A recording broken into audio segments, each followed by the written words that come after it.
Hi everyone, it's me Leslie here with another video. Today I want to share an update with you all that I haven't done yet, but I should. So I am pregnant with my first child, and I haven't said anything about this on my videos because I more so try to make it about my travels and my new books and things like that. But I think I also should let you know what's going on a little bit with my personal life. So you may or may not know I got married a little while back and we are expecting our first child. So I am now 28 weeks pregnant, going on 29 weeks next Tuesday. And so I just wanted to let you know I'm having a girl. We plan to name her Rose, middle name Marie. Of course, that could change when she comes, but she feels like a rose, so I'm pretty sure that'll be her name. I'll show you the baby bump. So here she is. Here's Rose. Hello, world. Here's little Rose.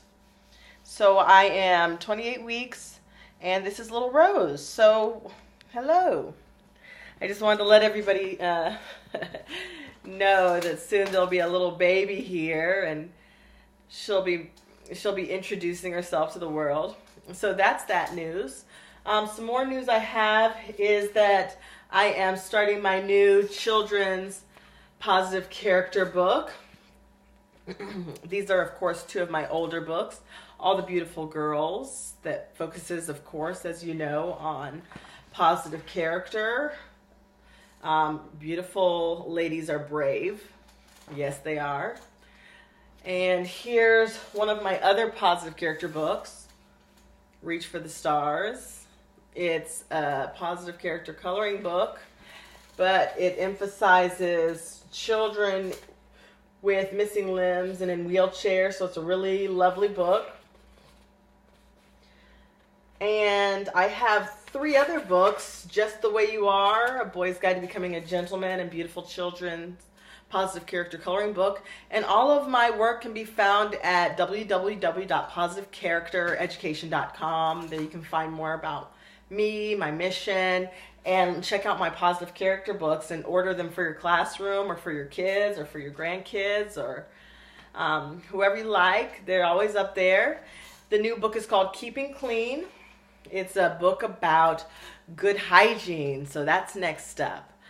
And I'll make a new video to talk more about that. Also, the last thing I want to talk to you all about is something a little bit personal, a little bit more personal. Sometimes when we see these YouTube videos of people sharing good things in their lives, sometimes it makes us feel a little alone, like, especially if you're having like a hard time and maybe you're bored in life, and to just see people just being happy and being successful all over the place and looking like all their dreams are coming true. I wanted to share a little bit about my reality before I go today, because I think it's really important to talk about the fact that yes, there are good days, but also I've had bad days.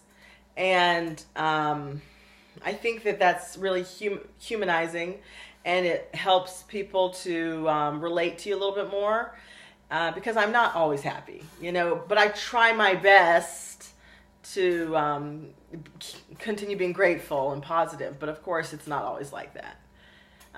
Perhaps I got bad customer service or whatever, and I can't even sleep. I'm thinking about it so much. So every day isn't a good day. But I do try to be positive about my present, my circumstances and the future.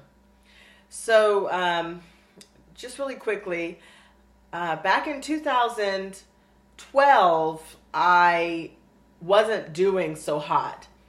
I had finished college. I had the job I wanted. I was working at a newspaper company, and I worked really hard to get that job.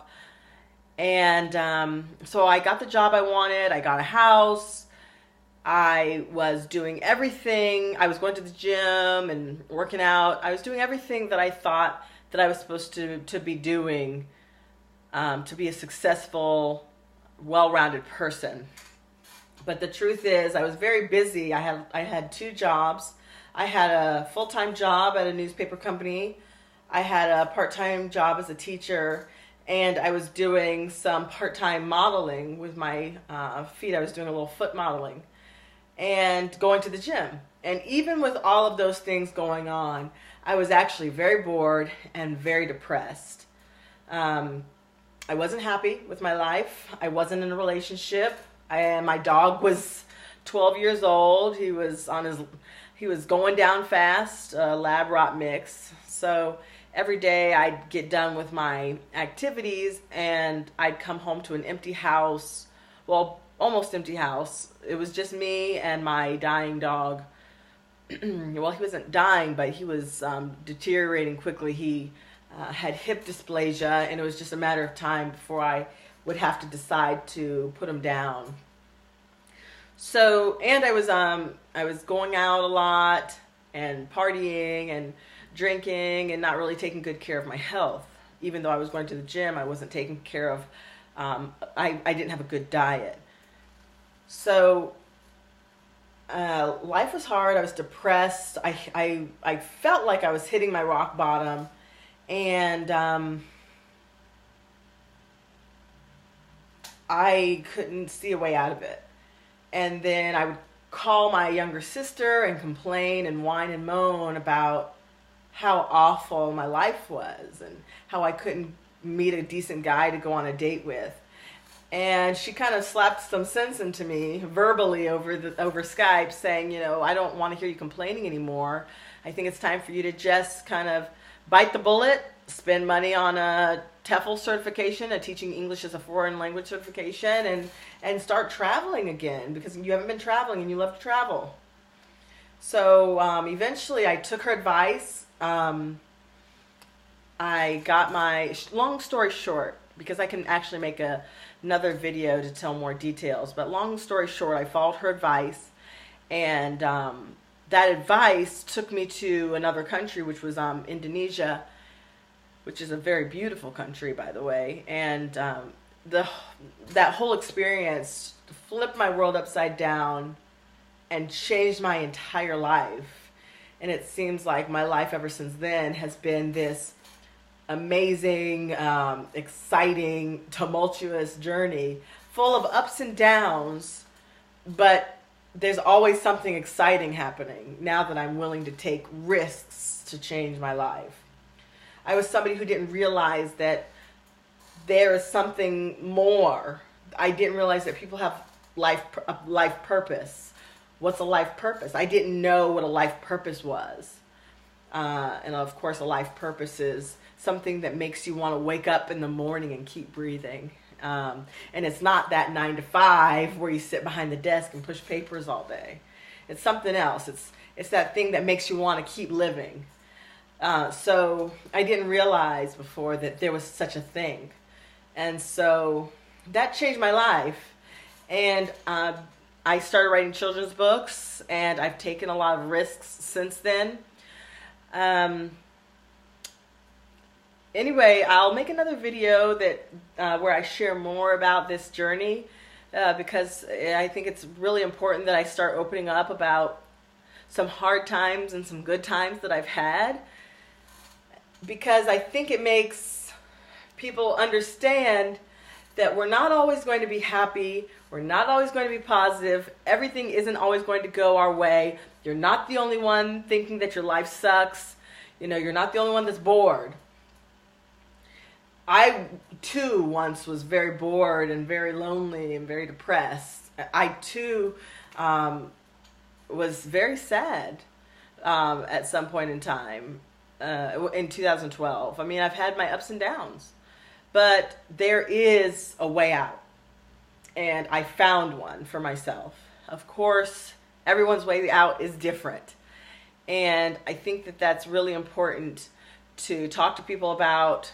Instead of making everything smell and look all pretty, I think it's really important that we are are serious about letting others know, I really want to make an effort to let others know that you're not alone. I too have had a lot of struggles. I still struggle now. And we're all in this thing together, just doing the best we can with the tools, with the mental tools that we have. So I'm here for you